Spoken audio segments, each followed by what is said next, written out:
আসসালামু আলাইকুম। জি ভাই, আমি ভাই সবাই মানে একটা বরাদ দিয়ে ইয়ে করতেছে আর কি, যে ম্যাডামের যাওয়াটা পিছিয়ে গেছে। আসলেই এটা কি আসলে কতটা সত্য? না পিছিয়েছে তো। এখন আপনার ওই এয়ারক্রাফট তো আপনার খারাপের কারণে আমরা ওটা পাচ্ছি না।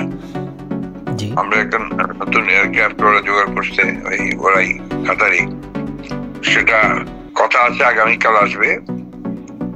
জি 6 তারিখে এসে 7 তারিখে ফ্লাই করবে। কিন্তু ম্যাডামের শরীর ভালো না, তো এই জন্য ম্যাডামের আবার আজকে একটা প্রসিজার হবে। জি পরে ডক্টররা ডিসাইড করবেন যে আপনার ম্যাডাম ফিট কিনা টু ফ্লাই। জি তারপরে সিদ্ধান্ত হবে ফাইনালি। তাহলে রোববার হয়ে মানে একটা সম্ভাব্য ডেট হচ্ছে রোববার, যদি শরীর ওনার ঠিক থাকে, তাই তো?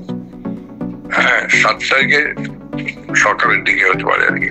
জি জি জি তো মূলত হচ্ছে এয়ারক্রাফটটা না পাওয়ার কারণেই এই দেরিটা, তাই না?